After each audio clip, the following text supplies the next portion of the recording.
கர்த்தருடைய வார்த்தைக்கு நாம் செல்வோம். ரோமர் 10:12. யூதன் என்றும் கிரேக்கன் என்றும் வித்தியாசமே இல்லை, எல்லாருக்கும் கர்த்தரானவர் தம்மை தொழுது கொள்கிற யாவருக்கும் ஐஸ்வர்ய சம்பன்னராய் இருக்கிறார். கர்த்தர் அருளும் ஐஸ்வர்யம் என்கிற தலைப்பில் போதனை பார்த்து கொண்டிருக்கிறோம். இங்கே கர்த்தரை குறித்து ஒரு வெளிச்சம் போட்டிருக்கு. தம்மை தொழுது கொள்கிற யாவருக்கும் அவர் ஐஸ்வர்ய சம்பன்னராய் இருக்கிறார். ஐஸ்வர்ய சம்பன்னர் அப்படின்னா ஆங்கிலத்தில் பார்த்துட்டு அதுக்கு விளக்கம் கொடுத்தா ஐஸ்வர்யத்தை அளவில்லாமல் கொடுக்கிறவன் போட்டிருக்கு. சரி, ஒரு அறிக்கையை நாம் செய்வோம். ஐஸ்வர்யம் தேவன் எனக்கு அளிக்கும் ஈவு. ஐஸ்வர்யத்தை சம்பாதிக்கிற பலனை தேவனே எனக்கு தருகிறார். கர்த்தருடைய ஆசீர்வாதம் எனக்கு ஐஸ்வர்யத்தை தரும். கர்த்தர் அதனோடே வேதனையை கூட்டார். நான் எல்லாவற்றிலும் எப்பொழுதும் சம்பூர்ணமுடையவனாக இருக்க என் தேவன் சகலவித கிருபையையும் என்னில் பெருகச் செய்கிறார். என் தேவன் தமது நல்ல பொக்கிஷசாலையாகிய வானத்தை எனக்கு திறப்பார். நான் அநேக ஜாதிகளுக்கு கடன் கொடுப்பேன், நானோ கடன் வாங்காதிருப்பேன். தேவன் வானத்தின் மதகுகளை திறந்து இடங்கொள்ளாமல் போகுமட்டும் ஐஸ்வர்யத்தை என்மேல் வர்ஷிக்க பண்ணுவார். என்னுடைய ஐஸ்வர்யத்தை விரும்புகிற கர்த்தருக்கு எப்போதும் மகிமை உண்டாவதாக. என்னுடைய ஐஸ்வர்யம் வற்றாத நதியைப் போல இருக்கும். என் தேவன் தம்முடைய மகிமையின் ஐஸ்வர்யத்தின்படி என் குறைவுகள் எல்லாவற்றையும் இம்மையிலே நிறைவாக்குவார். அமுக்கி குலுக்கி சரிந்து விழும்படி நன்றாய் அளந்து மக்கள் என் மடியில் கொட்டுவார்கள். என் தேவன் கொட்ட வைப்பார். என்னை ஐஸ்வர்யவான் ஆக்கும்படி இயேசு சிலுவையில் தரித்திரரானார். தேவன் வெண்கல கதவுகளை உடைத்து இரும்பு தாழ்பால்களை முறித்து அந்தகாரத்தில் இருக்கிற பொக்கிஷங்களையும் ஒளிப்பிடத்தில் உள்ள புதையல்களையும் எனக்கு கொடுப்பார். இந்த வார்த்தைகள் நம்முடைய அறிக்கையாக மாறட்டும். ஒவ்வொரு வாரமும் ஒவ்வொரு நாளும் போகும் வரும்போதும் ஐஸ்வர்யத்தை அறிக்கை செய்யுங்கள், அறிக்கை செய்வோம். சரி, தேவன் அவரை விசுவாசிக்கிற யாவருக்கும் ஐஸ்வர்ய சம்பன்னராக இருக்கிறார். அதாவது ஐஸ்வர்யத்தை அளவில்லாமல் கொடுக்கிறவர். அதை பல வழிகளில் தேவன் செய்ய முடியும். இயற்கைக்குட்பட்ட வழிகளில், இயற்கைக்கு அப்பாற்பட்ட வழிகளில் செய்ய முடியும். அதில் ஒரு வழியை நான் கடந்த வாரம் காண்பித்தேன். கர்த்தர் நமக்கு ஒரு நல்ல வேலையை இருக்கிறார். ஆமேன். பிரதானமாக அவர் கொடுக்குற ஆசீர்வாதம் வேலை. கர்த்தரே ஆதாமுக்கு ஒரு வேலையை கொடுக்கிறார். தேவனாய கர்த்தர் மனுஷனை ஏதேன் தோட்டத்தில் அழைத்து கொண்டு வந்து அதை பண்படுத்தும் காக்கவும் வைத்தார். அப்படி கர்த்தர் கொடுத்த அந்த வேலையில் சிறந்து விளங்கும் போது தான் அங்கே ஆசீர்வாதம் வருகிறது. தேவனாய கர்த்தர் ஏதேன் தோட்டத்தில் ஆதாமை அழைத்து கொண்டு வந்து, இல்லை சொல்லுங்க, அழைத்து கொண்டு வந்து, அப்போ கர்த்தர் வந்து சொல்றாரு, வேலை வந்து பண்படுத்தும் காக்கம் வைத்தார். பிரசங்கம் பண்ண கூப்பிடல, என்ன பண்ணுறாரு, பண்படுத்தும் காக்கம் வைக்கிறாரு. ஆனால் அது எப்படி போட்டிருக்கு, அழைத்து கொண்டு வந்து. அப்படின்னா வேலை ஒரு அழைப்பு. நீங்கள் எல்லாருமே ஒரு காரியத்தை செய்ய முடியும், என்ன செய்யப்பட்டிருக்கீங்க, அழைக்கப்பட்டிருக்கீங்க. கர்த்தர் தான் உங்களை அழைத்து கொண்டு போய் ஒரு வேலையில் உட்கார வச்சிருக்கிறார். ஆமேனே காணாமே, கர்த்தர் தான் உங்களை வச்சிருக்காரு. என்ன இங்கே கர்த்தர் தான் வச்சிருக்காரு. அப்போ வேலை வந்து ஒரு அழைப்பு. நீங்கள் எந்த வேலை செஞ்சாலும் அது கர்த்தர் கொடுத்த அழைப்பு. நீங்கள் எந்த வேலை செஞ்சாலும், நான் சொல்கிறேன், இந்த வேலையை நான் பார்க்குறேன், இதன் மூலமாக கர்த்தர் எனக்கு சம்பாதிக்க பல வேலை கொடுத்துருக்காரு அப்படின்னா நான் சொல்கிறேன், அது உங்களுக்கு கர்த்தர் கொடுத்த அழைப்பு. சரி, இப்போ அந்த அழைப்பில் சிறந்து விளங்கணும். அந்த வேலையில் எப்படி இருக்கணும், சிறந்து விளங்கணும். ஆங்கிலத்தில் எக்ஸலண்ட்டாக இருக்கணும். ஏனாதானே இருக்கக்கூடாது. ஏனாதானே இருந்தால் கர்த்தரை செய்ய முடியாது, ஆசீர்வதிக்க முடியாது. கொடுத்த வேலையிலேயே உண்மையாக இல்லை, அதில் சிறந்து விளங்கலை அப்படின்னா எப்படி தேவன் இயற்கைக்கு அப்பாற்பட்ட விதத்தில் பிளஸ் பண்ண முடியும்? அதனால் கர்த்தர் கொடுத்த வேலையில் நாம் சிறந்து விளங்க வேண்டும். ஆமேன். அதை குறித்து இன்றைக்கு நாம் பார்க்க போகிறோம். வேலை எவ்வளோ முக்கியம் அப்படின்னு கேட்டிங்கன்னா, உபாகம் 28ஆம் அதிகாரத்தில் நமக்கு நல்லா தெரியும். இப்பொழுது சொல்லப்படும் ஆசீர்வாதங்கள் எல்லாம் உண்மையில் வந்து உனக்கு பலிக்கும். அப்படி சொல்லப்படுற ஆசீர்வாதத்தில் நிறையா காரியங்கள் கர்த்தர் பேசுகிறார். அதில் பாருங்கள், நீ போகையிலும் ஆசீர்வதிக்கப்பட்டிருப்பாய், வருகையிலும் ஆசீர்வதிக்கப்பட்டிருப்பாய். அப்படின்னா சும்மா போய் வந்தால் ஆசீர்வதிச்சுவாரா? ஏதோ ஒரு தொழிலை செய்கிறதுக்காக போகிறீங்க, ஒரு வேலைக்காக போகிறீங்க, அதான் ஆசீர்வதிப்பேன்னு சொல்லுவார். இன்னும் குறிப்பாக போட்டிருக்காங்க, வாசிப்போம். அதே 28ஆம் அதிகாரத்தில் 12ஆம் வசனத்தை வாசிங்க. ஏற்ற காலத்தில் உன் தேசத்திலே மழை பெய்யவும், வாசிப்போம், நீ கையிட்டு செய்யும் வேலைகளை எல்லாம் ஆசீர்வதிக்கவும் கர்த்தர் உனக்கு தமது நல்ல பொக்கிஷசாலையாகிய வானத்தை திறப்பார். நீ அநேகம் ஜாதிகளுக்கு கடன் கொடுப்பாய், நீயோ கடன் வாங்காதிருப்பாய். பார்த்தீங்களா? கடன் வாங்காமல் கடன் கொடுக்கிற வாழ்க்கை எப்படி வரும்னு கேட்டால், கர்த்தர் என்ன பண்ணுறாராம்? வானத்தை திறக்கிறாராம். வானத்தை திறக்கிறது இயற்கைக்கு அப்பாற்பட்ட ஒரு காரியம். எத்தனை பேர் சொல்கிறீங்க? அது யார் செய்ய முடியும்? கர்த்தர் தான் செய்ய முடியும். கர்த்தர் சொல்றாரு, கர்த்தர் தமது நல்ல பொக்கிஷசாலையாக வானத்தை உனக்கு திறப்பார்.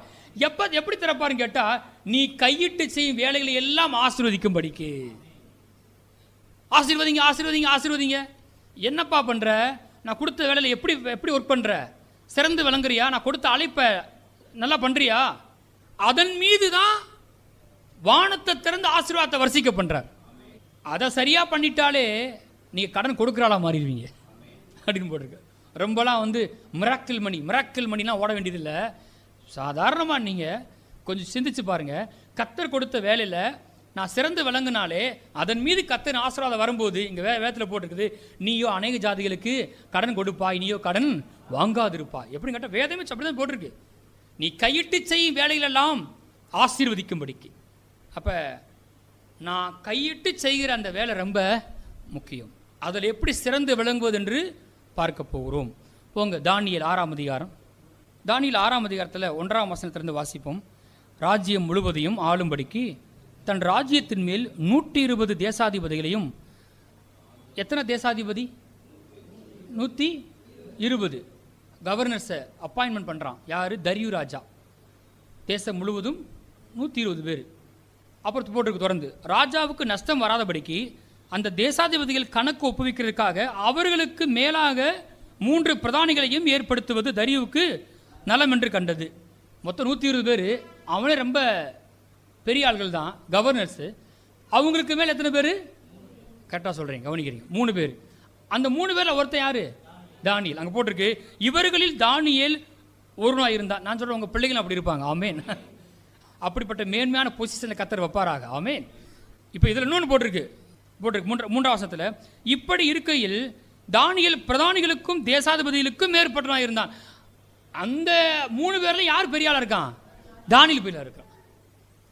120 பேர், அதுக்கு மேலே 3 பேர். அந்த 3 பேரில் யார் மேற்பட்டவன் கேட்டால் தானியேல்னு போட்டிருக்கு. தொடர்ந்து வாசிப்போம். ஏன் கேட்டால் வாசிப்போம். தானியேலுக்குள் விசேஷித்த ஆவி இருந்தமையால் அவனை ராஜ்யம் முழுமைக்கும் அதிகாரியாக ஏற்படுத்த ராஜா நினைத்தான். அந்த ராஜாவுக்கு ஒரு எண்ணம் வருது. நீங்கள் ஒரு வேலை ஸ்தலத்துக்கு போகிறீங்க, ஒரு இடத்துல வேலை பார்க்குறீங்க, சம்பளத்தை கூட்ட மாட்டுறாரு, ப்ரொமோட் பண்ண மாட்டேன்றாங்க அப்படின்னு ரொம்ப அங்கலாய்ப்பாக இருக்குது. சில காரியங்கள்லாம் வருதுன்னு வச்சுக்கிறோமே. ஆனால் இங்கே பார்த்தீங்கன்னா காரியம் எப்படி இருக்குது? அந்த ராஜாவுக்கு தோணுது, இந்த தானியேலை நம்ம என்ன செய்யணும்? எல்லாருக்கும் மேலே வைக்கணும் அப்படின்னு. யாருக்கு தோணுது? ராஜாவுக்கு தோணுது. எதனால் அப்படி தோணுச்சு? ஏன்னா தானியேலுக்குள்ள விசேஷித்த ஆவி இருந்தபடியால். ஒரே ஒரு ரீசன் தான், தானியேலுக்குள்ளே விசேஷித்த ஆவி இருந்தமையால். எல்லாரும் சொல்லுங்கள், தானியேலுக்குள் விசேஷித்த ஆவி இருந்தமையால். ஒரு காரணம் தான் போட்டிருக்கு, ரொம்பலாம் போடலை. தானியேலுக்குள்ள என்ன இருந்துச்சான்? விசேஷித்த ஆவி. ஆங்கிலத்தில் எக்ஸலன்ட் ஸ்பிரிட் இருந்துச்சா அவனுக்குள்ள. எதையுமே ரொம்ப சிறந்த விதத்தில் செய்கிற ஒரு ஆள். அதனால தான் உயர்வு வருது. பைபிளில் ப்ரொமோஷனுக்கும் எதுக்கும் சம்மந்தம் இருக்குன்னு கேட்டால், உயர்வுக்கும் விசேஷத்த ஆவிக்கும் பெரிய சம்பந்தம் இருக்குது. ஒருத்தனுக்குள்ள விசேஷத்த ஆவி இருக்கும்போது அவன் தனக்கு கொடுக்கப்பட்ட காரியத்தை சிறந்த விதத்தில் செய்யும்போது அவனை நோக்கி என்ன வருது? உயர்வு தானாக வருகிறது. இவன் உயர்வை தேட வேண்டிய அவசியம் இல்லை. கர்த்தர் கொடுத்த காரியத்தை இவன் சிறந்த விதத்தில் செய்ய பழகும்போது, செய்து கொண்டே இருக்கும்போது ராஜாக்களுக்கு தோணுது, இவனுக்கு என்ன செய்யணும்? உயர்வை கொடுக்க வேண்டும் என்று வேதம் சொல்லுகிறது. ஆகவே எங்கே வேலை பார்த்தாலும் என் நோக்கம் ஒன்றாதான் இருக்கணும். எங்கே ஊழியம் பண்ணாலும், எந்த காரியத்தை செஞ்சாலும் என் நோக்கம் ஒன்றாவதாக இருக்கணும். அந்த காரியத்தை சிறந்த விதத்தில் என்ன செய்யணும்? செய்ய வேண்டும். அது இருந்தால் போதும். அதுக்கும் உயருக்கும் பெரிய சம்பந்தம் இருக்குது. அதை குறித்து ஆழமாக பார்க்க போகிறோம். இங்கே ஒரு வார்த்தை போட்டிருக்கு, விசேஷித்த ஆவி. எல்லாம் சொல்லுங்க, விசேஷித்த ஆவி. விசேஷித்த ஆவின்னு போட்டிருக்குது. அது ரெண்டு விதமாக போதிக்க போகிறேன். ஒன்று விசேஷித்த ஆவி, இன்னொன்று விசேஷித்த மனப்பான்மை. தானியேலுக்குள்ள விசேஷித்த ஆவி இருந்தது மாத்திரம் கிடையாது, அவனுக்குள்ள ஒரு ஆட்டிடியூட் என்னன்னா, ஏனோ தானே செய்ய கூடாது. எப்படி செய்யணும்? சிறந்த விதத்தில் இந்த காரியத்தை செய்யணும். கர்த்தர் என்கிட்ட என்ன கொடுத்தாலும் அது எப்படி செய்யணும்? சிறந்த விதத்தில் செய்யன்ற எண்ணம் அவனுக்கு என்ன செய்யுது இருக்குது. அவன் நான் போதிக்கும் போது ரெண்டு விதமாக நான் போதிக்க விரும்புகிறேன். அவன் எதை கொடுத்தாலும் சிறந்த விதத்தில் செய்கிறான். ஏன் செய்கிறான்னு கேட்டால், தானியேலுக்குள்ள விசேஷித்த ஆவி இருந்துச்சு. அது மாத்திரம் கிடையாது, அவனுக்குள்ள அப்படிப்பட்ட ஒரு மனப்பான்மை இருக்குது, அவனுக்குள்ள அப்படிப்பட்ட ஆட்டிடியூட் இருக்குது. அதனால தான் இப்படி என்ன செய்கிறான் இருக்கிறான். வேதம் என்னது சொல்லுது. தொடர்ந்து வாசிப்போமே அடுத்த வசனத்தை, 4ஆம் வசனத்தை வாசிங்க. அப்பொழுது பிரதானிகளும் தேசாதிபதிகளும் ராஜ்யத்தின் விசாரிப்பிலே தானியேலை குற்றப்படுத்தும்படி முகாந்திரம் தேடினார்கள். ஆனாலும் ஒரு முகாந்திரத்தையும் குற்றத்தையும் கண்டுபிடிக்க அவர்களால் கூடாதிருந்தது. வாசிப்போம். அவன் உண்மையுள்ளவனாய் இருந்தபடியால் அவன் மேல் சுமத்த யாதொரு குற்றமும் குறைவும் காணப்படவில்லை. என்னடா அவன் மேலே மேலே போயிட்டே இருக்கிறான், ஏதாவது குற்றம் கண்டுபிடிக்கணும் அப்படின்னு பார்த்தா வேதம் சொல்லுது, அவனுக்கு கொடுக்கப்பட்ட வேலையில் ஏதாவது ஒரு குறையை கண்டுபிடிச்சோன்னு பார்த்தா ஒன்றை என்ன செய்ய முடியலையா? கண்டுபிடிக்க முடியலையா? ஏன்னு கேட்டால் அவன் எப்படி இருந்தானா? உண்மையிலாம் இருந்தபடியால். அப்போ நான் சொல்கிறேன், மற்றவங்களாம் குறை கண்டுபிடிக்கலான்னு பார்க்கும்போது ஒரு குறையும் கண்டுபிடிக்க முடியல அப்படின்னா தானியேல் எந்த அளவுக்கு அதில் உண்மையாக இருந்திருப்பான். அடுத்து சொல்கிறாங்க, 5ஆம் வசனத்தை வாசிங்க. அப்பொழுது அந்த மனுஷர், நாம் இந்த தானியேலை அவனுடைய தேவனை பற்றிய வேத விஷயத்திலே குற்றப்படுத்தும் முகாந்திரத்தை கண்டுபிடித்தால் ஒழிய அவனை வேறொன்றிலும் குற்றப்படுத்தும் முகாந்திரத்தை கண்டுபிடிக்க கூடாது என்றார்கள். இவனை குற்றம் கண்டுபிடிச்சா இதெல்லாம் கண்டுபிடிக்க முடியும்? இந்த மாதிரி சர்ச்சுக்கு போயிடுறான், இந்த மாதிரி பைபிள் படிக்கிறான், ஜெபம் பண்ணுறான், இதில் தான் கண்டுபிடிக்க முடியும், தவிர வேறு கண்டுபிடிக்க முடியலன்னு சொல்கிறாங்க. எத்தனை பேர் சொல்கிறது இது நல்ல சாட்சின்னு? ஆமென். நான் ரட்சிக்கப்பட்ட ஆரம்பத்தில் எங்கள் சித்தப்பா ஒருத்தர் இருக்கார், உன்னை பற்றி இந்த ஒரு கம்ப்ளைண்ட் தான் வருது. எங்கே ஓடிடுற? சர்ச்சுக்கு ஓடிடுற. வேறு எந்த கம்ப்ளைண்ட் இல்லாமல் இருக்கிறனால தான் அங்கே ஒரு தேவன் என்ன செஞ்சார்? கட்டளை இட்டார். தொடர்ந்து சபைக்கு வர முடிஞ்சு. அவளை எதிர்ப்பின் மத்தியிலும் ஒரு பைபிள் படிக்கிறது ஈஸி கிடையாது. ஆக தானியேல் எப்படி இருந்தான்னு கேட்டிங்கன்னா, அவனுக்கு கொடுக்கப்பட்ட பொறுப்பில் ஏதாவது குற்றம் கண்டுபிடிச்சலான்னு பார்த்தா ஒரு குற்றத்தையும் கண்டுபிடிக்க முடியல. ஏன்னா தானியேல் அவனுக்கு கொடுக்கப்பட்ட பொறுப்பில் உண்மையுள்ளவனாய் இருந்தபடியால். அப்போ ரெண்டு விஷயம் இருக்குது. ஒன்று என்னவா, தானியேலுக்குள்ள விசேஷித்த ஆவி இருந்தமையால்னு போட்டிருக்குது. அவனுக்கு பரிசுத்தாவின் உதவி இருக்குது. ஆமென். அது ஒரு பக்கம். அப்படின்னு ஆவின்னு சொல்லிட்டு பிறந்த போயிடக்கூடாது. இன்னொன்று போட்டிருக்குது, அவன் எப்படி இருக்கான ஆள்? உண்மையிலாம் இருக்கான். எதை செஞ்சாலும் மிஸ்டேக் இல்லாமல் கரெக்டாக நேர்த்தியாக செய்யணும் அவன் நினைக்கிறான். அப்படி இருந்தனால தான் என்ன செய்யுது? அப்படிப்பட்ட நற்சாட்சி உண்டாகிறது. ரெண்டுமே இருக்குது. விசேஷித்த ஆவி, விசேஷித்த மனப்பான்மை. எக்ஸலன்ட் ஸ்பிரிட்டும் இருக்குது, எக்ஸலண்டாக இருக்குன்னு சொல்கிற ஒரு ஆட்டிடியூட் அவனுக்கு என்ன செய்யுது? இருக்கிறது. என்ன சொல்லுங்க? விசேஷித்த ஆவி, விசேஷித்த மனப்பான்மை, இது ரெண்டு அவனுக்குள்ள இருக்குது. ஒரு கேள்வி கேட்குறேன். இந்த பைபிளில் முதலாவது தேவன் யார் அபிஷேகம் பண்ணினார்? நீங்கள் இந்த பைபிளை வாசிக்கிறீங்கள, எங்கே கர்த்தர் அபிஷேக தைலத்தை, அதாவது ஒருத்தர் அனாய்ட் பண்ணுவேன்னு யாரை பற்றி போட்டிருக்கு? தாவீது, சவுல். ஓகேவோ இப்படி சொல்கிறீங்களா? அப்படி தான் நம்ம யோசிப்போம். ஆனால் முதல்ல பைபிளில் அபிஷேகம் யாரை கர்த்தர் அபிஷேகம் பண்ணாருன்னு கேட்டிங்கன்னா, ஒர்க்கர்ஸ், வேலை செய்கிறவங்களை அபிஷேகம் பண்ணினார். மோசேவை அழைச்சார், கூட இருந்தார். அதுவே அது தனிப்படத்தை எப்படி எங்கேயும் போடலை, அபிஷேகம் பண்ணாரும் போடல. ஆனால் கர்த்தர் ஆலயத்தை கட்டுவதற்காக கர்த்தர் சில ஆளுக்கு எழுப்பினார் பார்த்தீங்களா? அவங்க என்ன பண்ணாராம்? அபிஷேகம் பண்ணாராம் கர்த்தர். அப்போ முதல்ல யார் அபிஷேகம் பண்ணார் பைபிளில்? ஒர்க்கர்ஸ். ஹலோ, வேலை செய்கிறவங்களை அபிஷேகம் பண்ணாராம். என்ன வேலை தெரியுமா? கார்பெண்டர்ஸ், மர வேலை செய்கிறவங்க, பொன் வேலை செய்கிறவங்க, துணிகளை தைக்கிறவங்க, அவங்க மேலே அபிஷேகம் வந்துச்சான். வாசிக்கலாமாங்க? போங்க, யாத்திரா 31ஆம் அதிகாரத்துக்கு போங்க. பின்னும் கர்த்தர் மோசேயை நோக்கி, நான் யூதாவின் கோத்திரத்தில் ஊருடைய மகனான ஊரின் குமாரன் பெசலேயலை பேர் சொல்லி அழைத்து வினோதமான வேலைகளை அவன் யோசித்து செய்கிறதற்கும், பொன்னிலும் வெள்ளியிலும் வெண்கலத்திலும் வேலை செய்கிறதற்கும், ரத்தனங்களை முத்திரை வெட்டாக வெட்டி பதிக்கிறதற்கும், மரத்தில் சித்திர வேலைகளை செய்வதற்கும் மற்றும் சகலவித வேலைகளையும் யூகித்து செய்வதற்கும் வேண்டிய ஞானமும் புத்தியும் அறிவும் அவனுக்கு உண்டாக அவனை தேவ ஆவியினால் நிரப்பினேன். எல்லாமே எதுக்குன்னு கேட்டால் வேலை செய்கிறதுக்கு. இல்லை சொல்லுங்கள், வேலை செய்கிறதுக்கு. நீங்கள் நம்புறீங்களா? நீங்கள் எங்கேயோ என்ன வேலையோ செய்கிறீங்க. நீங்கள் சாஃப்ட்வேர் வேலை பார்க்கலாம், நீங்கள் டீச்சராக இருக்கலாம், நீங்கள் டெய்லராக இருக்கலாம், வாட் எவர், நீங்கள் சேல்ஸ் பர்சனாக இருக்கலாம், பாஸ்டா இருக்கலாம், அழைக்கப்பட்டிருக்கலாம், என்னமோ. ஆனால் நான் சொல்கிறேன், கர்த்தர் உங்களை ஒரு இதுக்கு அழைச்சாருன்னா கண்டிப்பாக அபிஷேகம் பண்ணுவார். அந்த காரியத்தை செய்வதற்குரிய அபிஷேகம் உங்கள் மேலே இருக்குது. அந்த காரியத்தை செய்வதற்குரிய ஆவியினால தேவன் உங்களை நிரப்பி இருக்கிறார். மர வேலையில் செய்கிறதுக்கு, பொன் வேலையை செய்கிறதுக்கு, யூகித்து செய்கிறதுக்கு ஆவியினால நிரப்பி நின்படுறது. வினோதமான வேலைகளை யோசித்து செய்கிறதுக்கும், பொண்ணு வேலை, ரத்தனங்கள், மர வேலை, சகலவித வேலை, அதெல்லாம் செய்கிறதுக்கு ஞானமும் புத்தியும் அறிவு உண்டாகத்தக்கதாக அவனை அபிஷேகம் பண்ணினேன். நீங்கள் எத்தனை பேர் நம்புற உங்களை அபிஷேகம் பண்ணியிருக்கிறாரு? ஆமென். நீங்கள் என்ன செய்கிறீங்களோ எனக்கு தெரியாது, நீங்கள் நம்புங்க, நான் நம்புகிறேன். கர்த்தர் எனக்கு இந்த அழைப்பை கொடுத்துருக்கிறாரு, இந்த வேலையை கொடுத்துருக்காரு, இந்த ஊழியத்தை கொடுத்துருக்காரு அப்படின்னா அதை செய்வதற்கு என்னை அபிஷேகம் பண்ணியிருக்கிறார். வேலை செய்கிறதற்கு அபிஷேகம். வேலை பார்க்கும்போது கொஞ்சம் இந்த மாதிரி விஷயத்தை கொஞ்சம் சேர்த்து பிலீவ் பண்ண ஆரம்பிங்க. சில நேரங்களில் கொஞ்சம் விஷயம்தான் தோணும், வேலையெல்லாம் உண்மையாக இருக்கணும், கரெக்டாக செஞ்சிடணும் அப்படின்னு தோணும் இல்லையா? கொஞ்சம் அடிஷ்னலாக இந்த மாதிரி காரியங்களை நீங்கள் என்ன செய்யுங்க, கொஞ்சம் சேர்த்துக்கங்க. நான் சொல்ல வேலை உங்களுக்கு ரொம்ப சுலபமாக இருக்கும். ஆமென். கர்த்தரை அபிஷேகம் பண்ணுறாரு. அப்போ முதல் ரீசன் வந்து பரிசுத்த ஆவியானவர் தானியேலை அபிஷேகம் பண்ணியிருந்தார். அதனால தான் எதை செஞ்சாலும் விசேஷித்த முறையில் அவனால் செய்ய முடியுது. அதுக்கு சில உதாரணத்தை நம்ம பார்ப்போம். எருசலேம் ஆலயத்தை இடித்து போட்டு அந்த பட்டணத்தை பாழாக்கி பாபிலோனியில் என்ன பண்ணாங்க, எல்லாரும் சிறைப்பிடிச்சு போயிட்டாங்க. சிறைப்பிடிக்கப்பட்டு போகப்பட்ட ஆளில் ஒரு 4 பேர் தான் இந்த தானியேல், சாத்ராக், மேசாக், ஆபேத்நேகோ. இந்த 4 பேர் அவங்க பாபிலோன் தேசத்தில் இருக்கிறாங்க. அப்போ ராஜா வந்து நேபுகாத் நேச்சார். அந்த நேபுகாத் நேச்சருக்கு ஒரு சொப்பனம் வந்துருச்சு. அந்த சொப்பனத்தை அவன் செய்கிற சேட்டையை பாருங்கள். சொப்பனத்தையும் சொல்லணுமா, அந்த சொப்பனத்துக்கு விளக்கம் சொல்லலாம். சொல்லலாம் என்ன செய்வானா, தலையை வெட்டிடுவானா. அந்த ஊருக்கு அத்தனை ஞானிகள் தலையை நான் வெட்டிடுவேன்றான். பார்த்தா விஷயம் யாருக்கு போகுது, தானியேலுக்கு போகுது. அவன் கூட இருக்க நண்பர் தலையை வெட்டப்படும். உடனே என்ன பண்ணுறான், அங்கே இருக்க இன்சார்ஜிட்ட பேசி கொஞ்சம் டைம் வாங்கி கொடுப்பா அப்படின்னு சொல்லிட்டு போய் வயல் வாஸ்து பார்த்தீங்கன்னா அவன் வந்து சாத்ராக், மேசாக், ஆபேத்நேகோட்ட சொல்லிட்டு நீங்கள் என்ன பண்ணுங்கள், போய் ஜெபம் பண்ணுங்க, நான் என்ன செய்கிற போய் ஜெபம் பண்ணிட்டு போய் தூங்குறேன்ட்டு போய் தூங்குனா கர்த்தர் என்ன பண்ணார், இரவு நேரத்தில் தூங்கும்போது அவனுக்கு காரியத்தை மறைபொருளை வெளிப்படுத்தி விட்டார். இப்போ ராஜாக்கு முன்பாக தானியேல் பேசுகிறார். அதை வாசிப்போம். அங்கே போங்க, தானியேல் 2:27 வாசிங்க முதல்ல. தானியேல் ராஜ சமூகத்தில் பிரதியுத்தரமாக, ராஜா கேட்கிற மறைபொருளை ராஜாவுக்கு தெரிவிக்க ஞானிகளாலும் ஜோசியராலும் சாஸ்திரிகளாலும் குறி சொல்லுகளாலும் கூடாது அப்படி சொல்லிட்டு வராரு. இப்போ 28 வசனத்தை வாசிங்க. மறைபொருள்களை வெளிப்படுத்துகிற பரலோகத்தில் இருக்கிற தேவன் கடைசி நாட்களில் சம்பவிப்பதை ராஜாவாகிய நேபுகாத் நேச்சாருக்கு தெரிவித்திருக்கிறார்.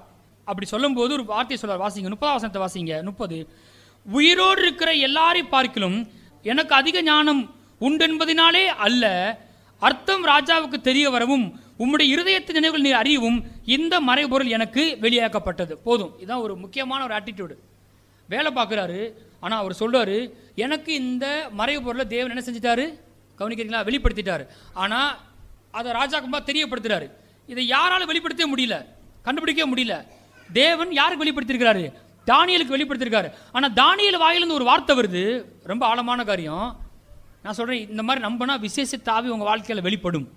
எப்படி நம்புன்னு கேட்டால் அவன் சொல்கிறான், எனக்கு கர்த்தர் இந்த மறைபொருளை வெளிப்படுத்திட்டாரு. நல்ல எதனாலும் கேட்டால், உயிரோடு இருக்கிற எல்லாரையும் பார்க்கிலும் எனக்கு அதிக ஞானம் உண்டு என்பதனாலே அல்ல, நான் கர்த்தரை சார்ந்திருக்கிறேன். எத்தனை பேர் வேலையில் கர்த்தரை சார்ந்திருக்கிறீங்க? நான் ரொம்ப அதிக ஞானம் உடையவேன் அப்படின்னா கிடையாது. விசேஷித்த ஆவி அவனுக்குள்ள வேலை செய்யுது. யாராலையும் வெளிப்படுத்த முடியாத மறைபொருள் அவன் மூலம் வெளிப்படுத்தப்படுகிறது. வெளிப்படுத்துறது யாரு? கர்த்தர். அந்த வெளிப்படுத்தப்பட்ட மனுஷனை நம்புறான்.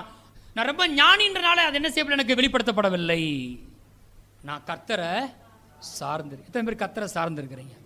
சுருக்கமாக சொல்கிறான், நான் ஞானி இல்லை, நான் கர்த்தரை சார்ந்திருக்கிறேன். உடனே உயர்வு பாருங்க, வாசிப்போம். 46 வசனம். அப்போது ராஜாவாகி நேபுகாத் நேச்சார் முகங்குப்புற விழுந்து தானியேலை வணங்கி அவனுக்கு காணிக்கை செலுத்தவும் தூபம் காட்டவும் கட்டளையிட்டான். இங்கே பாருங்க, ஒரு அஞ்ஞான தேசத்தில் போய் இருக்கிறான். ஆனால் இவ்வளமாக கர்த்தர் வேலை செய்கிறாரு, விசேஷித்த ஆவி வேலை செய்யுது. அந்த ராஜா என்ன பண்ணுறானா, முகங்குப்புற விழுந்துட்டானா. தொடர்ந்து வாசிப்போம். ராஜா தானியேலை நோக்கி, நீ இந்த மறைபொருளை வெளிப்படுத்தினபடியால் மெய்யாய் உங்கள் தேவனே தேவர்களுக்கு தேவனும் ராஜாக்களுக்கு ஆண்டவரும் மறைபொருள்களை வெளிப்படுத்துகிறோமா இருக்கிறார் என்றான். இங்கே ஒரு பாயிண்ட் எடுத்துக்கிடுவோம். நம்ம எப்பவுமே நம்ம வேலையில் சிறந்து விளங்கும் போது நம் மூலமாக மற்றவர்கள் தேவனை பார்க்கிறார்கள். ஒரு அஞ்ஞான ராஜா பார்த்துட்டான், உங்கள் தேவன் தான் மெய்யான தேவன்றான். தொடர்ந்து வாசிப்போம். போட்டிருக்கு, பின்பு ராஜா தானியேலை பெரியவனாக்கி அவனுக்கு அநேகம் சிறந்த வெகுமதிகளை கொடுத்து அவனை பாபிலோன் மாகாணம் முழுதுக்கும் அதிபதியாகவும் பாபிலோனில் உள்ள சகல ஞானிகளின் மேலும் பிரதான அதிகாரியாகவும் நியமித்தான். உயர்வு வந்துச்சு பாருங்க. பாருங்க, தானியேல் உயர்வுக்காக என்ன செய்யலை, அலைஞ்சு கொண்டு இல்லை, அந்த ராஜா மேலே கோபமா இல்லை, யார் மேலேயுமே கோபமா இல்லை, வெறுப்பா இல்லை, கசப்பில் இல்லை, இந்த வேலையை பார்த்து அப்படின்னு நான் இல்லை. அவன் ஒன்றே ஒன்று செய்யறான், கத்தர் கொடுத்த வேலையில் எப்படி இருக்கிறான், சிறந்து உண்மையிலனா இருக்கான், சிறப்பாக செய்யணும்னு நினைக்கிறான். உயர்வு என்ன செய்யுது, தானா வருது. 49ஆம் வசனம், தானியேல் ராஜாவை வேண்டிக் கொண்டதன் பேரில் அவன் சாத்ராக்கையும் மேசாக்கையும் ஆபேத்நேகோவையும் பாபிலோன் மாகாணத்துக்கு காரியம் விசாரிக்கும்படி வைத்தான். தானியேலோ வென்றால் ராஜாவின் கொலு மண்டபத்தில் இருந்தான். கவனிக்கிறீங்களா? திரும்ப ஒரு விஷயம் சொல்கிறேன். நீங்கள் எப்பவுமே வேலையை சிறந்து விலகும் போது உங்கள் மூலமாக மற்றவங்க ஆஸ்வதிக்கப்படுவாங்க, உங்கள் மூலமாக மற்ற விசுவாசிகளுக்கு வேலை கிடைக்கும். தானியேலுக்கு உயர்வு வந்துருச்சு. தானியேல் ஒன்று பண்ணுறான், ராஜா என் ஃப்ரெண்ட்ஸ் 3 பேர் இருக்காங்க, சாத்ராக் மேசாக் ஆபேத்நேகோ இருக்கிறாங்க, அவங்களையும் கொஞ்சம் அப்பாயின்ட் பண்ணுங்கன்னு தட்டவே இல்லை. என்ன செஞ்சிட்டாப்புல, அவங்களையும் அந்த காரியங்களை விசாரிக்கும்படி நியமித்தான் பார்க்குறோம்.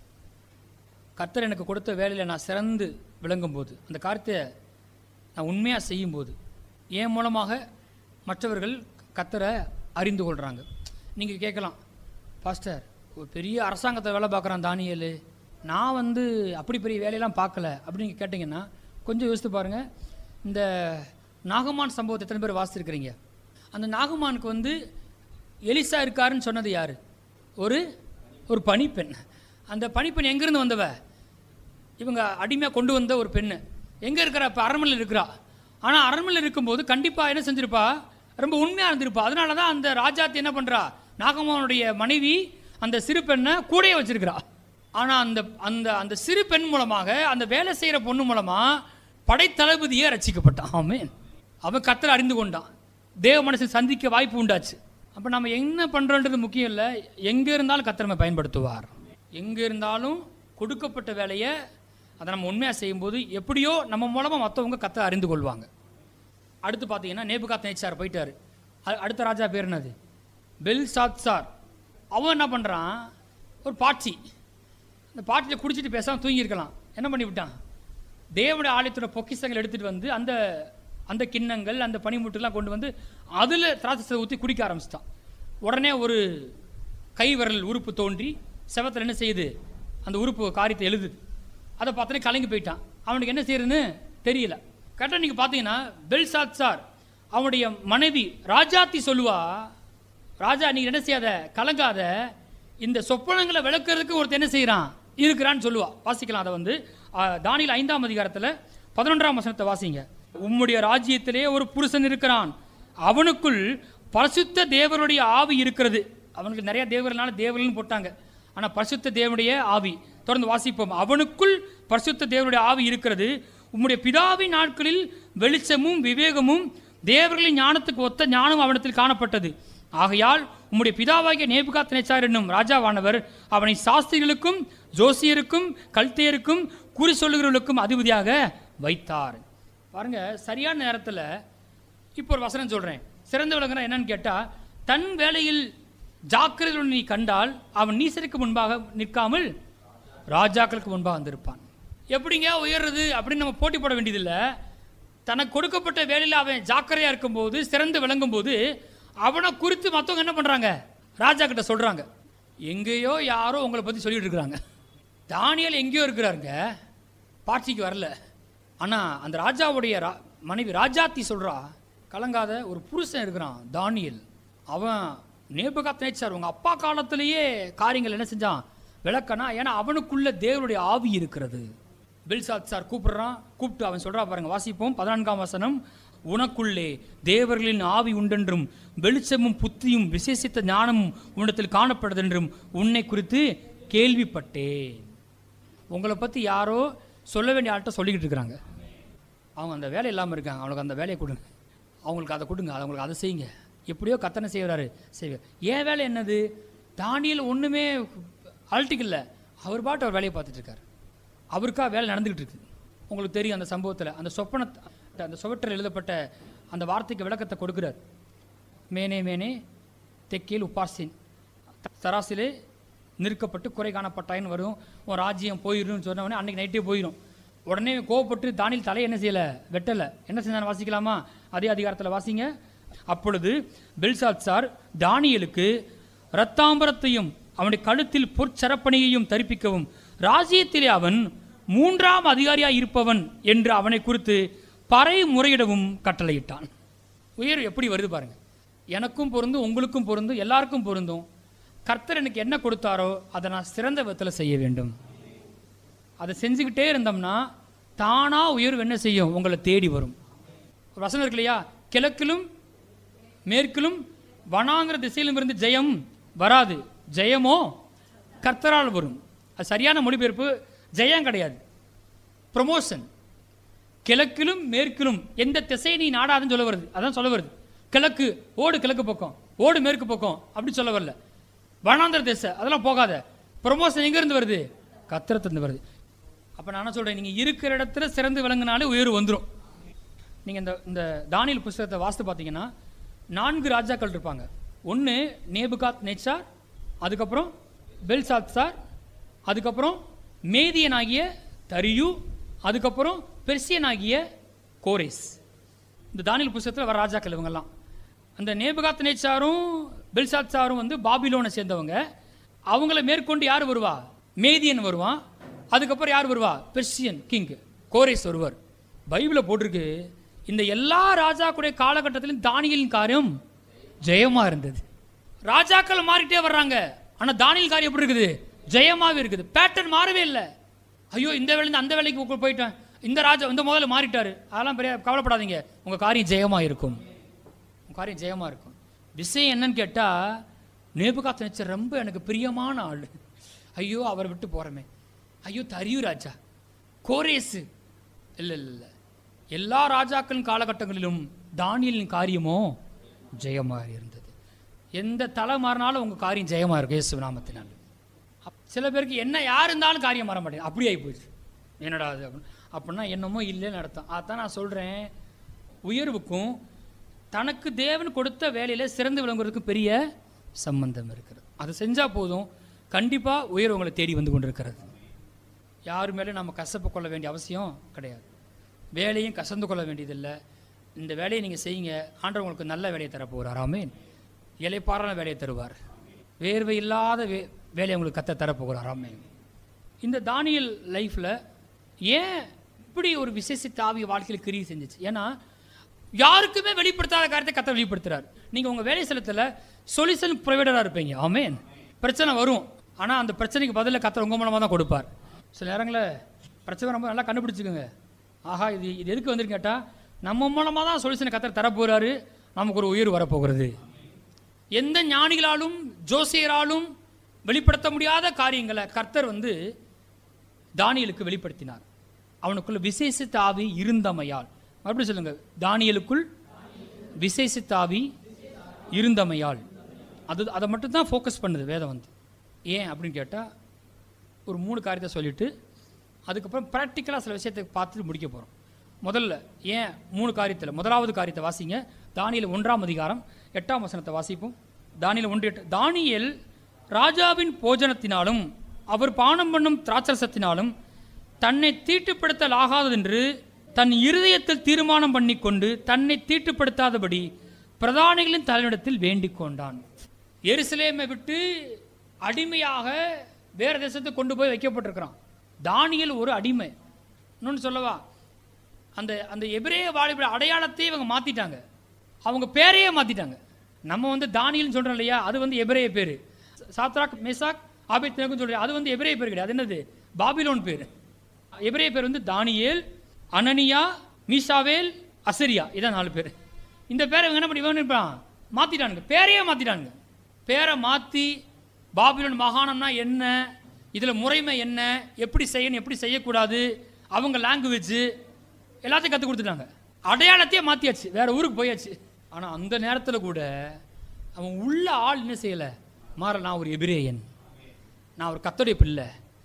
ராஜாவுக்கு வைக்கப்பட்ட போஜனத்தில் மேபி அது உயிரோடு ரத்தத்தோடு கூட அந்த போஜனம் இருக்கலாம். அது கர்த்தருக்கு விளக்கப்பட்ட போஜனமாக இருக்கலாம். நம்ம இப்போ டயட்டை பற்றி போக வேணாம். சில பேர் யோசிச்சுருவாங்க, பாஸ்டர் வந்து சாப்பிடக்கூடாதுன்னு சொல்கிறாரு போல், அது வேறு பிரசங்கம், அங்கே போனால் டைம் ஆகி போகும், விட்டுருங்க. சரியா? அதனால் என்ன விஷயம்னா, அவன் யோசித்தது இது மேபி விக்கிரங்களுக்கு என்ன செய்யப்பட்டிருக்கலாம், படைக்கப்பட்டிருக்கலாம் அப்படின்னு சொல்லிட்டு அதை சாப்பிட்டு நம்ம என்ன செய்ய, நம்மளை தீட்டுப்படுத்தக்கூடாது என்பதை எண்ணி தன் இருதயத்தில் தீர்மானம் பண்ணி கொண்டார். முதல்ல ஒரு விஷயம், அவனுக்குள்ள ஒரு நல்ல நோக்கம் இருந்துச்சு. எத்தனை பேர் கர்த்தர் நோக்கத்தை கொடுத்துருக்கிறாரு? ஆமென். நீங்கள் ஒரு வேலைக்கு போகிறீங்க, ஒரு ஊழியத்தை செய்கிறோம், நம்ம எல்லாருக்குமே ஒரு என்ன செய்யுது, ஒரு நோக்கம். அது ரொம்ப ரொம்ப முக்கியம். நோக்கம் என்னன்னா, நான் கர்த்தருக்காக வாழணும், இந்த ஊழியத்தை நான் கர்த்தருக்காக செய்யணும், கர்த்தர் நான் கொண்டு வந்திருக்காரு, இந்த வேலையை கர்த்தர் கொடுத்துருக்காரு, நான் கர்த்தர் பார்க்கார் என்று உண்மையாக என்ன செய்யணும், செய்ய வேண்டும். நான் சில காரியத்தை செஞ்சு தீட்டுப்படுத்தக்கூடாது. தன் இருதயத்தில் தீர்மானம் பண்ணி கொண்டான்.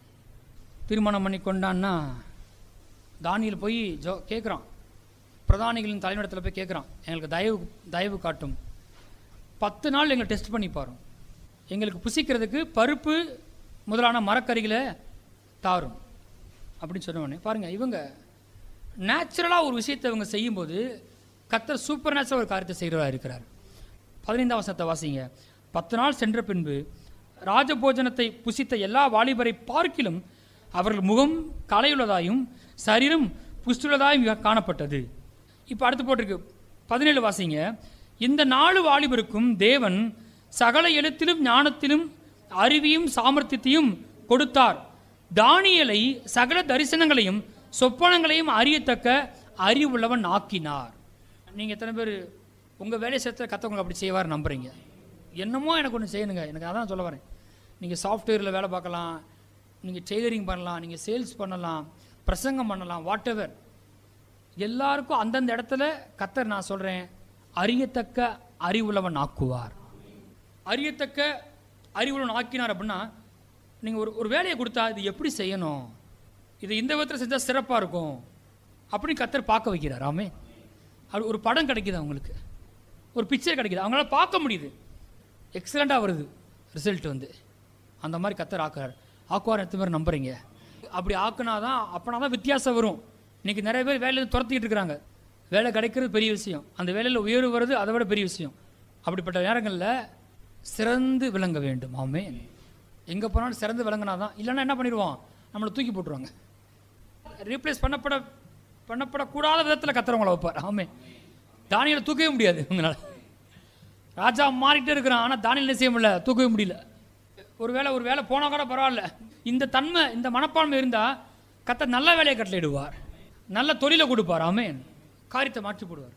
அப்போ முதல்ல இருதயத்தில் தீர்மானம் பண்ணி கொண்டான். அவன் வந்து லைஃப்பில் கர்த்தரை முதல்ல வைக்கிறான். கிடச்சி போச்சு, அரண்மனையில் வேலை கிடைக்கிறதுக்கு என்னத்தையா பண்ணணும் பண்ணல, வேலை கிடச்ச பிறகு எப்படியா பண்ணணும் பண்ணல. யாரை முதலாவது வைக்கிறான்? கர்த்தரை முதலாவது வைக்கிறான். சில வேலைகளில் வேலை இல்லாதப்ப கர்த்தர் ரொம்ப தேடுறோம் பாருங்கள். வேலை கிடச்ச பிறகு என்ன செய்யறதில்ல, தேடுறதில்ல. இதை வருவேன் நான் ஒரு நாள், லிஸ்ட்டில் வருது, பின்னாடி வருவேன். ஆனால் தானியேல் என்ன செய்கிறான், அரண்மனையில் இருந்தால் கூட கர்த்தர் நியமித்த அந்த பிரமாணத்தின்படி என்ன செய்கிறான், அவன் இருக்கிறான். ஒன்று எல்லாம் சொல்ல, இருதயத்தில் தீர்மானம். அவன் ஒரு விஷயத்தை தீர்மானம் பண்ணிட்டான், வேலை கிடைச்சா தசம்பாகத்தை செலுத்துவேன், திருமணம் பண்ணால் கர்த்தர் சொல்கிற பொண்ணை தான் திருமணம் செய்வேன், ரட்சிக்கப்பட்ட பொண்ணை தான், ரட்சிக்கப்பட்ட பையனை தான் திருமணம் செய்வேன். இருதயத்தில் தீர்மானம் பண்ணி கொண்டான். அது பெரிய முக்கியமான ஃபோர்ஸ். அந்த சாய்ஸ் ரொம்ப முக்கியம். 2வது காரியம் வாசிங்க, தானியேல் 6:9 வாசிங்க. அப்படியே ராஜாவாகிய தரியு அந்த கட்டளை பத்திரத்துக்கு கையெழுத்து வைத்தான். யாரும் தரியை தவிர வேற யார்ட்டையும் விண்ணப்பம் பண்ணக்கூடாது, எந்த தெய்வத்தை நோக்கியும் என்ன செய்யக்கூடாது, கூப்பிடக்கூடாது. அது மாதிரி சைன் போட்டாச்சு. அப்படி பண்ணால் என்ன செய்வாங்க, சிங்க கைவியில் போட்டுருவாங்க. வாசிப்போம் 10. தானியேலோ வென்றால் அந்த பத்திரத்துக்கு கையெழுத்து வைக்கப்பட்டதென்று அறிந்த போதிலும், வாசிப்போம், தன் வீட்டுக்குள்ளே போய் தன் மேல் அறையிலே எருசலேமுக்கு நேராக பலகணிகள் திறந்திருக்க அங்கே தான் முன் செய்து வந்தபடியே தினம் 3 வேளையும் தன் தேவனுக்கு முன்பாக முழங்கார் படியிட்டு ஜெபம் பண்ணி ஸ்தோத்திரம் செலுத்தினான். அப்பாரமான காரியம். இந்த மாதிரி ஒரு உயர்வை ஒருத்தர் அடைஞ்சிருக்கான்னா அவன் வாழ்க்கை முறையை பார்த்தா ரொம்ப ஆச்சரியமாக இருக்குது. டெய்லி 3 நேரம் என்ன பண்ணுறானா, ஜெபிக்கிறான். நீங்கள் அந்த 3 இடத்துக்கு நான் சொல்ல வரல, அவன் ஒரு விஷயத்தை செய்கிறாரு, கர்த்தருடைய சமூகத்தில் எப்போவும் என்ன செய்கிறார், ஐக்கியமாக இருக்கிறார், கர்த்தரோட கூட தொடர்பிலே இருக்கிறார், ஜபத்தின் மூலமாக தேவனோடு கூட ஐக்கியம் வைத்திருக்கிறார். ஆமென். ஜபத்துக்கு போகிறதுனால, கர்த்தரோட ஐக்கியமாக இருக்கிறதுனால பாருங்க, கர்த்தர் தானியேலுக்கு எல்லாவற்றையும் வெளிப்படுத்துகிறார். போன வாரம் பாஸ்டர் சாம் எடுத்தார் பாருங்க, ஜபத்தை பற்றி பேசிட்டு இருந்தார் இல்லையா? அப்போ ஒரு வார்த்தை சொன்னார், அருமையாக இருந்துச்சு. பழைய ஏற்பாட்டு இஸ்ரேல் ஜனங்கள் சொல்லுவாங்க, நாங்கள் தான் திராட்சை செடின்னு சொல்லுவாங்களாம். ஆனால் புதிய ஏற்பாட்டு போட்டிருக்கு, நீங்கள் திராட்சை செடி கிடையாது, நானே திராட்சை செடி. நீங்கள் எல்லாம் சொல்லுங்க, இயேசுவே திராட்சை செடி, நான் கொடி. அப்படி சொல்லுங்க, இயேசுவே திராட்சை செடி, நான் கொடி. எத்தனை கொடி இங்கே இருக்கிறீங்க? நீங்கள் செடின்னு சொல்லக்கூடாது, நானே திராட்சை செடி கனி கொடுக்குறேன். இல்லை, செடி அவர், கொடி நாம. ஒரு கம்யூனியன் மூலமாக தான் நமக்கு என்ன செய்யுது? அவருடைய ஜீவன், அவருடைய ஞானம், அவருடைய அறிவு, அவருடைய புத்தி, ஆவியினால காரியம் என்ன செய்யப்படுது? நமக்கு வெளிப்படுத்தப்படுகிறது. நீங்கள் வேலை பார்க்கும்போது யாராவது பரவாயில்ல இந்த வேலை தெரியாதுன்னு நினச்சோம், சிறப்பாக செய்ய முடியும், எத்தனை பேர் அந்த மாதிரி அனுபவிச்சிருக்கிறீங்க? கை மறைச்சு தூக்காதீங்க, நல்லா கை உயரமாக தூக்குங்க. கர்த்தர் நாமத்தை தான் மேம்படுத்துறீங்க. கரெக்டாக, எனக்கு தெரியவே தெரியாது, இது எப்படி செய்யணும் தெரியுது, ஆனால் இது எப்படி செய்யணும் எனக்கு என்ன செய்யுது? எனக்கு தெரியுது, எனக்கு தோணுது, இது இப்படி செய்யணும்னு தோணுது, என்னால் அது செய்ய முடியுது. நான் சொல்கிறேன், நீங்கள் செய்யலைங்க, கர்த்தர் உங்கள் மூலமாக செஞ்சுட்டு இருக்காரு. ஆமென். அப்போ தானியேல் இந்த வசனத்தை நீங்கள் பொறுமையாக வாசித்து பார்த்தீங்கன்னா, தன் வீட்டுக்குள்ளே போய் தன் மேல் அறையில் எருசலேமை நோக்கி பலகணிகள் திறந்திருக்க எல்லாம் பார்க்கத்தக்க முன்பு செய்து வந்தபடியே முழங்கால் படியிட்டு தினமும் 3 வேளையும் தேவனை நோக்கி ஜெபம் பண்ணி ஸ்தோத்திரம் செய்து வந்தான். அப்படியே செஞ்சோம்னா தானியேலுக்கு செய்த கர்த்தர் நமக்கும் செய்வார். 3வது வாசிப்போம். தானியேல் 9ஆம் அதிகாரம் 2ஆம் வசனம். தானியேலாகிய நான் எருசலேமின் பால் கடிப்புகள் நிறைவேறித்தீர 70 வருஷம் செல்லும் என்று கர்த்தர் எரேமியா தீர்க்கதரிசியோடே சொல்லிய வருஷங்களின் தொகையை புஸ்தகங்களால் அறிந்து கொண்டேன். 3வது காரியம், சிறந்து விளங்கணும் அப்படின்னா இவர் செய்கிற முக்கியமான காரியம், ஒரு ப்ராப்ளம் இருக்குது, அடிமையாக இருக்கிறாங்க, இன்னும் எத்தனை வருஷம் இப்படியே இருப்போம் அப்படின்னு யோசிக்கும்போது எங்கே செக் பண்ணுறாரு? பைபிள் எடுக்கிறாரு, எரேமியா புஸ்தகத்தை வாசிக்கிறார். அப்போ தானியேலுக்கு புஸ்தகத்தை வாசிக்கிற, பைபிள் வாசிக்கிற பழக்கம் செய்து இருக்குது. எத்தனை பேர் ஆமென் சொல்கிறீங்க? நான் சொல்கிறேன், இந்த மாதிரி விஷயங்களை நம்ம எல்லாருமே அப்ளை பண்ணோம் அப்படின்னா சில நேரம் திகைக்கிறோம் இல்லையா? எப்படி படிக்க போகிறோம், எப்படி இதை செய்ய போகிறோம், எப்படி வேலையில் வெற்றி. நான் சொல்கிறேன், கர்த்தர் உங்களை செய்ய வைப்பார். விசேஷித்த ஆவி அப்படி உங்களை செய்ய வைக்கும். புஸ்தகங்களால் அறிந்து கொண்டேன். இந்த பிரச்சனைக்கு தீர்வு என்னன்னு நான் என்ன பண்ணேன்? பைபிளை திறந்து வாசித்தேன், புஸ்தகங்களை வாசித்தேன்னு சொல்லுகிறார். ஆக அந்த 3 காரியத்தை நம்ம பார்த்துருக்கோம். இருதயத்தில் தீர்மானம் பண்ணி கொண்டார், கர்த்தர் தான் முதல்ல. 2வது, ஜபத்தின் மூலமாக தேவனிடத்தில் ஐக்கியமாக இருந்தார். 3வது, வேதத்தை வாசித்தார். இப்படி இருந்தார். இப்படி இருக்கிறனாலேயே நான் சொல்கிறேன், கடவுள் உங்களுக்கு வேலை தருவார். அந்த வேலை நீங்கள் வெற்றிகரமாக இருப்பீங்க. அதுக்குரிய தன்மை உங்களுக்குள்ளே வரும். அதுக்குரிய அறிவு, ஞானத்தை ஆவியானவர் தருவார் நமக்கு. இதை தவிர்த்து மனப்பான்மை வேறு ரொம்ப முக்கியம். அப்படி பார்க்கும்போது சில விஷயத்தை உங்களுக்கு சொன்னேன். தானியேலில் எந்த விஷயத்தை குற்றம் பார்க்க முடியல, உண்மையிலனா இருந்தான்னு பார்க்குறோம். தானியேல் சொப்பனத்துக்கு விளக்கம் கொடுக்கறதுனால கிரெடிட்டை அவன் எடுத்துக்கிறல, கர்த்தரை சார்ந்திருந்தான். ஆமென். மகிமையை கர்த்தருக்கு செலுத்தினான். எத்தனை பேர் மகிமையை கர்த்தருக்கு செலுத்துறீங்க?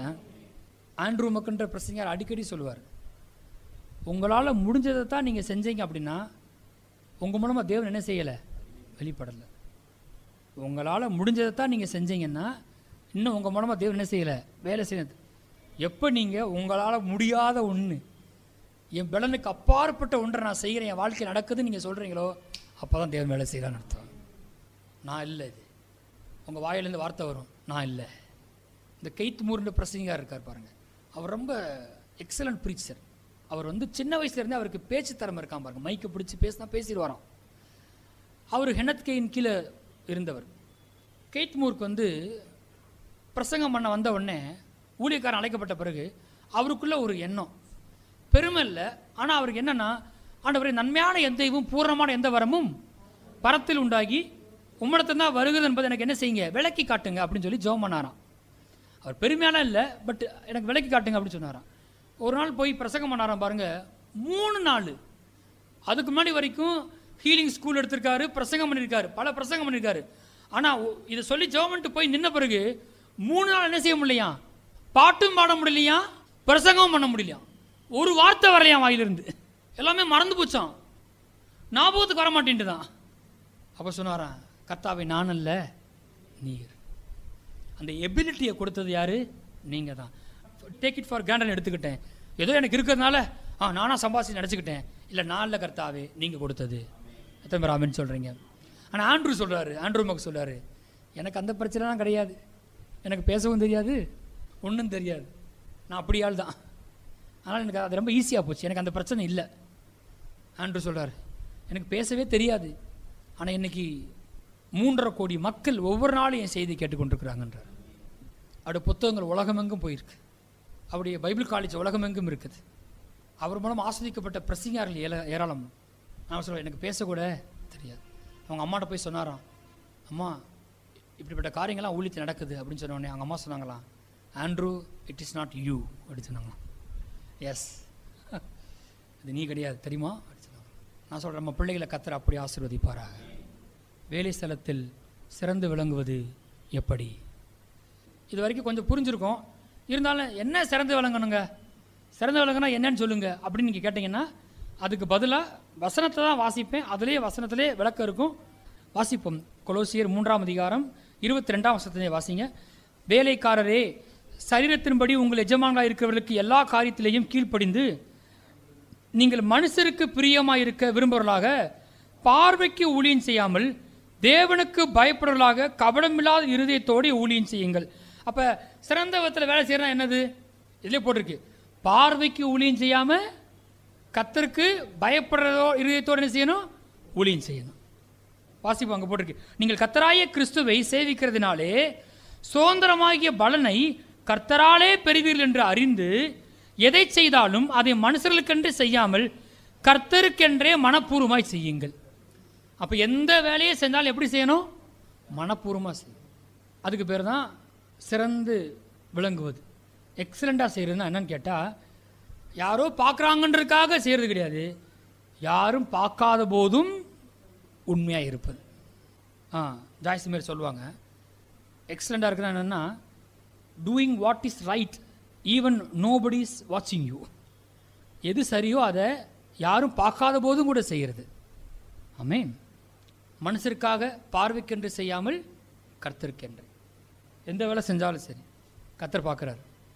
2வது மத்தேயு 5ஆம் அதிகாரம் 14, மத்தேயு 5:14, நீங்கள் உலகத்துக்கு வெளிச்சமாக இருக்கிறீர்கள், மலையின் மேல் இருக்கிற பட்டணம் மறைந்திருக்க மாட்டாது, விளக்கை கொளுத்தி மரக்காலால் மூடி வைக்காமல் விளக்கு தண்டின் மேல் வைப்பார்கள், அப்பொழுது அது வீட்டில் உள்ள யாவருக்கும் வெளிச்சம் கொடுக்கும்.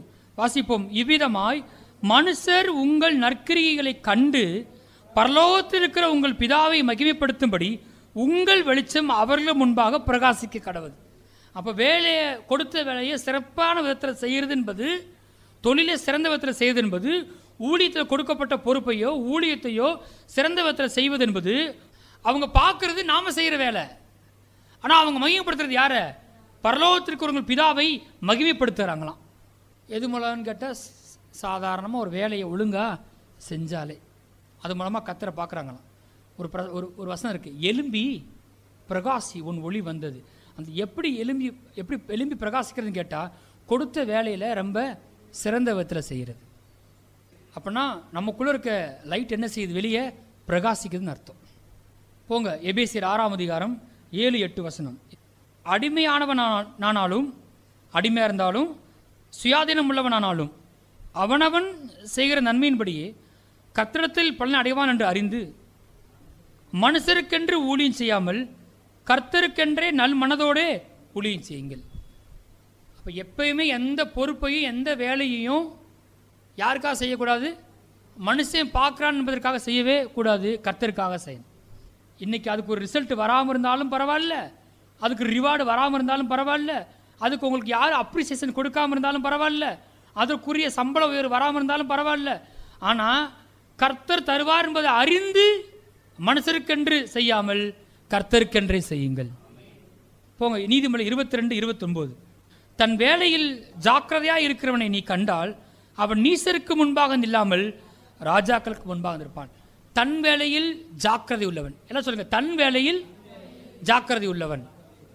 தன் வேலையை மைண்ட் யுவர் ஓன் பிஸ்னஸ் சொல்கிறாங்களே, அது மாதிரி என் வேலையில் நான் எப்படி இருக்கணும்?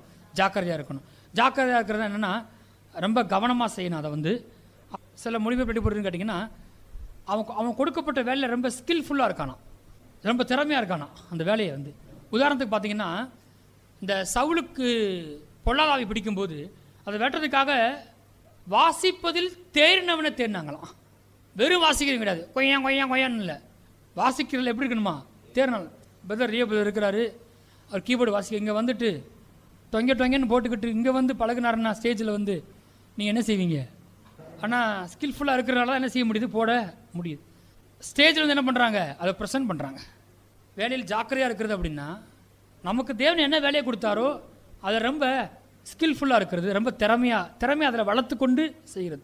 உதாரணத்துக்கு பார்த்தீங்கன்னா அதை எப்படி செய்யலாம் அப்படின்னு கேட்டிங்கன்னா, தாவீதை பற்றி போட்டிருக்கு.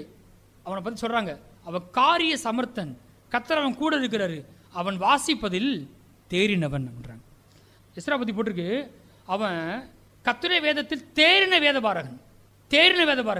எப்படிங்க தேரன்னு கேட்டால், வேதத்தை படித்து தேறின வேதபாரகன், படித்து தேறினவன். ஏதாவது ஒரு விஷயத்தை நீங்கள் தேரணும் அப்படின்னா என்ன செய்யணும், அதை பற்றி படித்து தேர வேண்டும், அல்லது உபதேசிக்கப்பட்டு தேரவனாக இருக்கணும். இயேசு சொல்ற ஒரு இடத்துல என்ன வேலையை செய்ய முடியும் கர்த்தர் வச்சுக்காரோ அதில் எப்படி இருக்கணும், ரொம்ப தேறின ஆளாக இருக்கணும். அதுக்கு நம்ம நேரத்தை செலவழிக்கிறோம். அப்புறம் மத்தேயு 5:41 வாசிங்க. ஒருவன் உன்னை 1 மைல் தூரம் வர பலவந்தம் பண்ணினால் அவனோடு 2 மைல் தூரம் போ. எப்படி ஒருவன் உன்னை 1 மைல் தூரம் வர பலவந்தம் பண்ணினால் நீ என்ன செய்ய, அவனோடு 2 மைல் தூரம் போ. அவ்வளோதான். நீங்கள் ஆங்கிலத்தில் ஒரு வார்த்தை கேள்விப்பட்டிருப்பீங்க, கோ எக்ஸ்ட்ரா மைல். கேள்விப்பட்டிருக்கீங்களா?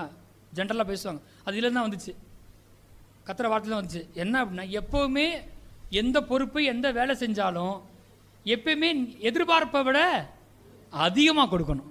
புரிஞ்சுங்க? ஆமேன்னு சொல்லுங்கள் பார்ப்போம். எதிர்பார்ப்பதை விட அதிகமாக செய்யுங்கள். அடுத்த வசனம் போங்க. அப்போஸ்தலர் 20:26 வாசிங்க. தேவனுடைய ஆலோசனையில் ஒன்றையும் நான் மறைத்து வைக்காமல் எல்லாவற்றையும் உங்களுக்கு அறிவித்தபடினாலே எல்லாருடைய இரத்தப்பழிக்கும் நீங்கி நான் சுத்தமாக இருக்கிறேன் என்பதற்கு உங்களை இன்றைய தினம் சாட்சிகளாக வைக்கிறேன். இங்கே பக்கத்தில் போட்டுங்க, கிவ் 100%. அது கோ எக்ஸ்ட்ரா மைல், நினச்சதை விட அதிகமாக செய்ய. இங்கே என்ன பண்ணுது, கிவ் 100%. ரொம்பலாம் வாழ்த்திக்கிற வேணாம், அப்படி இல்லாமல் கிவ் 100%. பவுல் சொல்லுவார், ஒன்றை கூட மறைச்சு வைக்கல, எல்லாத்தையும் உங்களுக்கு சொல்லி கொடுத்துட்டேன். படத்தில் போட்டிருக்கு, செய்யும்படி உன் கைக்கு நேடுகிறது எதுவோ அதை உன் முழு பலத்தோடு செய். ஃபுல் ஸ்ட்ரென்த்தை கொடுத்து என்ன செய்ய, ஃபுல் அட்டென்ஷனை, ஃபோக்கஸை, ஒன்றால் என்ன முடியும் அதை கொடுத்து செய். கர்த்தர் உயர்வை தருவார். இதெல்லாம் தான் வேலையில் சிறந்தது. வேலையை அலட்சியம் பண்ணாதீங்க. கர்த்தர் எத்தனை பேர் கர்த்தர் வேலையை கொடுத்துருக்கார்? கரங்க தட்டி கர்த்தரை ஸ்தோத்திரிங்க. ஒரு நல்ல வேலையில் நீங்கள் இருந்தீங்கன்னா அந்த வேலைக்காக கர்த்தரை ஸ்தோத்திரம் பண்ணுங்க, தொழிலுக்காக ஸ்தோத்திரம் பண்ணுங்க, அழைப்புக்காக ஊழியத்துக்காக நான் கர்த்தரை ஸ்தோத்தரிக்கிறேன். கடவுள் என்ன கொடுத்தாரோ அங்கே ரொம்ப உண்மையாக இருக்கணும். உயர்வு உங்களுக்கு கர்த்தரை தந்து வருகிறது.